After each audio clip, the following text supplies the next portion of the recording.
இந்த நேரத்தில் இன்னொரு விஷயத்தையும் இங்கே நினைவுபடுத்த விரும்புகிறேன். மாண்புமிகு பேரவைத் தலைவர் அவர்களும் மாண்புமிகு முதலமைச்சர் அவர்களும் இன்னைக்கு எதிர்க்கட்சி தலைவராக இருக்கிற நானும் ஒரே காலேஜில் படித்த ஓல்டு ஸ்டூடெண்ட்ஸ். ஒரே காலேஜில் நாம் படிச்சிருந்தாலும் அரசாங்கத்தை நடத்துறதுல திமுக தான் சீனியர் பேட்ச். அது உங்களுக்கு தெரியும்.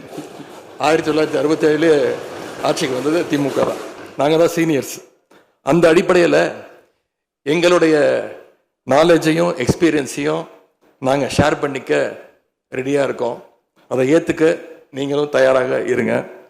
ஏன்னா நமக்கு எப்பவுமே தமிழ்நாட்டு மாநிலத்துடைய நலன்தான் மிக மிக முக்கியம்.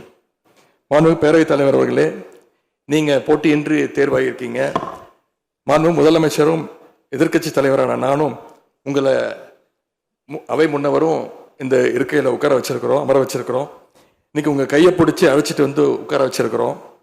இனி எங்கள் ரெண்டு தரப்பையும் நீங்கள் தான் கையை பிடிச்சி அரவணைச்சு கோவம் இல்லாமல் கோவப்படாமல், நீங்கள் கோவப்பட மாட்டீங்கன்னு தெரியும். உங்களை கோவப்படுத்துகிற மாதிரி எந்த செயலையும் நாங்கள் செய்ய மாட்டோம். சட்டமன்ற ஜனநாயகத்தில் ஆளுங்கட்சி காதுகளாகவும் எதிர்கட்சி குரலாகவும் இருக்க வேண்டும். அதில் தான் இந்த அவையுடைய பெருமை நிச்சயம் அடங்கி இருக்கு.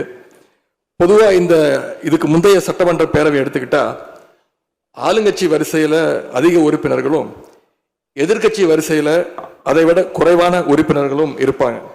ஆனால் இந்த முறை கிட்டத்தட்ட ஆளுங்கட்சிக்கு இணையான எதிர்கட்சி வரிசை வலிமையா இன்னைக்கு அமைஞ்சிருக்கு. அதுதான் இந்த பேரவையுடைய இன்னொரு கூடுதல் சிறப்பு. இதன் மூலமா தமிழ்நாட்டு மக்கள் ஒரு முக்கியமான செய்தியை நமக்கு சொல்லி இருக்கிறாங்க. அது என்னன்னா, எதிர்கட்சி வரிசை மிக மிக வலிமையாக இருந்து இந்த அரசை, புதிய அரசை வழிநடத்தணும், ஆக்கப்பூர்வமான விமர்சனங்களை முன்வைக்கணும் அப்படின்னு மக்கள் நமக்கு சொல்லி இருக்கிறாங்க. நான் நம்புறேன். ஆகவே மக்களுடைய எண்ணத்தை பிரதிபலிக்கிற மாதிரி எங்களுடைய பணிகள் நிச்சயம் இருக்கும்.